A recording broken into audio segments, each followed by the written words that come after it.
इस हाथ ले, उस हाथ दे।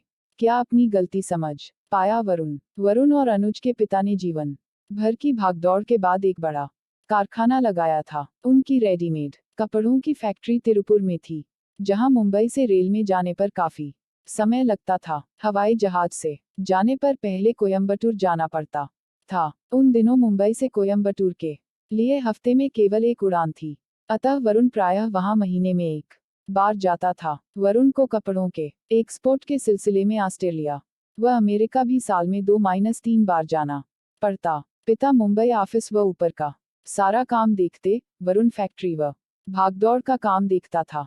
अनुज अपने बड़े भाई वरुण से करीब 10 साल छोटा था और अब कॉलेज में दाखिल हो चुका था। वरुण का विवाह काफी साल पहले साधना से हो चुका था। उसके एक लड़का व 2 लड़कियां, यानी कुल 3 बच्चे थे।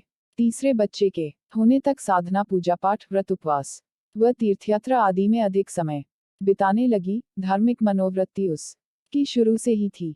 पति पत्नी की रुचियों में भारी अंतर होने के चलते ही दोनों में काफी तनातनी रहने लगी। वरुण का धंधा एक्सपोर्ट का था और चेंबर ऑफ कॉमर्स की सभा पार्टियों में उसे हफ्ते में एक बार तो जाना ही पड़ता था। ऐसी पार्टियों में शराब व डांस आदि का सिलसिला जोर से चलता था। इस वातावरण में धार्मिक प्रवृत्ति की साधना का दम घुटता था। यह देखकर कि कोई मर्द दूसरी औरत को छाती से चिपकाकर नाचता, चूंकि यह सब आम दस्तूर की बातें थीं, जो उसे कतई रास न आती। शुरुआत में तो साधना अकेली टेबल पर बैठी रहती और वरुण दूसरी औरतों के साथ नाचता रहता। साधना न तो इतनी देर रात की कायल थी, न ही वह ससुर व बच्चों को अकेले छोड़ना चाहती थी। अब तो उसने ऐसी पार्टियों में जाना ही बंद कर दिया तो वरुण पहले से और भी अधिक खुल गया और 1-2 महिलाओं से उसका संबंध भी हो गया, जिसके लिए उसे छोटे होटलों में जाना पड़ता। धंधे के नाम पर सब ढका रहता। अनुज अब MBA कर चुका था। शादी के बाद वह घर के धंधे में ही हाथ बटाना चाहता था। वरुण ने शुरू में तो उसे ऊपर का काम बताया, पर बाद में उसे फैक्ट्री को संभालने के काम से तिरुपुर भेजने लगा। अनुज का विवाह चंदा से हुआ, जो ग्वालियर के एक व्यापारी की लड़की थी। चंदा साधना से ठीक उल्टे स्वभाव की निकली। उसे आए दिन पार्टियों में जाने, नए फैशन व गहनों का बेहद शौक था।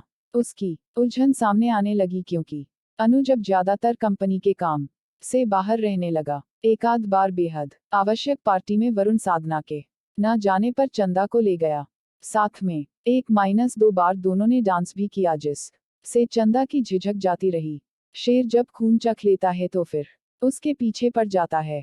पिता के साथ दोनों भाई एक ही मकान में रहते थे। दोनों भाइयों के रहने के हिस्से अलग अलग थे, पर सभी कमरे ड्राइंग रूम में खुलते थे। वरुण ऊपर से तो शालीन नजर आता, पर एकांत में चंदा से थोड़ा बहुत मजाक कर बैठता। चंदा को इस प्रकार की छेड़ खानी अच्छी लगती थी, उससे आगे दोनों ने ही कुछ सोचा विचारा न था। एक दिन शाम को क्लब में दोनों ही एकाएक स्विमिंग पूल में साथ हो लिए। वरुण वैसे तो अक्सर सुबह क्लब जाता था और चंदा कभी भी शाम को। साधना यथावत शाम को कहीं न कहीं भजन कीर्तन में जाती थी और भोजन के वक्त आ जाती। उसे इस मामले में कुछ भी सुराग न था। वह अपने नित्यकर्म में मस्त रहती। स्विमिंग देर शाम को हो रही थी, अतः पानी के नीचे क्या हो रहा है दिखाई नहीं देता। पहले तो दोनों साधारण गपशप करते रहे, फिर खेल खेल में तैरने व दोनों के बीच अटखेलियां होने लगी। वरुण ने पानी में ही उसके वक्ष पर इस तरह हाथ लगाया जैसे अनजाने में लगा हो। इस पर चंदा मुस्कुराकर और तेजी से तैरने लगी। इस प्रकार दोनों तैरकर बगल में बने हुए गर्म पानी के जकूजी में गए, जहां तैरने के बाद नहाने से पहले जा कर तैरने वाले रिलैक्स होते थे। वरुण चंदा के पांव धीरे धीरे सहलाने लगा, मानो उसकी थकावट मिटा रहा हो। बाद में वह चंदा का हाथ लेकर अपने शरीर पर फिरवाने लगा। उत्तेजना में दोनों काफी देर तक एक दूसरे के साथ अंगीकरण के बाद जब शांत हुए तो चुपचाप अपना अपना टॉवल लेकर चल दिए। दोनों अलग अलग गाड़ियों में जैसे वहां आए थे, वैसे ही आगे पीछे घर पहुंचे। अब तो दोनों का हौसला बढ़ गया। देर रात को सबके सोने के बाद वरुण अपना ड्रेसिंग गाउन पहनकर इस तरह कमरे से निकलता मानो ड्राइंग रूम में जा रहा हो। घंटे आध घंटे मस्ती व आलिंगन के बाद वह वापस आकर सो जाता। साधना को पहले तो काफी अरसे तक कुछ पता नहीं चला। इन दिनों वरुण का ब्लड प्रेशर भी हाई रहने लगा था और उसकी शराब व जिंदगी के तौर तरीके से डॉक्टर ने वार्षिक टेस्ट होने पर उसे चेतावनी दी कि उसे अब उत्तेजनात्मक व भागदौड़ की टेंशन से बचना होगा। दवा लेने के बावजूद वरुण का ब्लड प्रेशर 180/120 पर रहने लगा, पर जीवन को नियंत्रित करना कोई सहज खेल नहीं है। यू टर्न के लिए बहुत धीमी गति व काफी फासले की जरूरत रहती है, पर इसके लिए मन में आभास होने पर दृढ़ निश्चय करना होता है, जो कि उस के बस की बात नहीं थी। एक रात को सहसा पलंग सूना देख साधना देखने गई कि कहीं वरुण की तबीयत तो नहीं खराब हो गई। थोड़ी देर में वह चंदा के कमरे से निकला तो साधना को मानो सांप ही सूंघ गया। वह गश खाकर बेहोश हो गिर गई।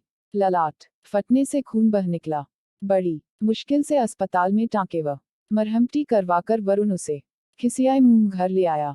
उसने साधना से वादा भी किया कि यह भूल अब कभी नहीं होगी। वह तो केवल 5 मिनट के लिए चंदा के कमरे से कुछ आवाज आने पर उसे देखने गया था, और वह कहता भी क्या। फिजियोथेरेपी से वह बच तो गया, पर चलने फिरने व यात्रा करने से मजबूर हो गया। अब वह घर पर ही पड़ा रहता और साधना उसकी मन से सेवा करती। रात के लिए एक नज़ अलग से रखी गई थी, ताकि 24 घंटे वरुण की देख भाल हो सके। पिता ने अनुज को कंपनी का चार्ज दे दिया। साधना ने एक दिन भी पति को खरी खोटी नहीं सुनाई, बल्कि धीरज व धैर्य से उसे रहने की हिदायत देती रहती और मदद करती रहती। वरुण अब देखने में 65-70 साल का दिखने लगा है। वापस पुरानी ऊर्जा व स्फूर्ति अब उसे कभी नहीं मिलेगी, ऐसा सभी डॉक्टरों ने कह दिया। कहानी अच्छा लगा हो तो लाइक और सब्सक्राइब जरूर करें तथा शेयर भी करें हमारे चैनल कहानियां आर एक पर राम मिलन। धन्यवाद।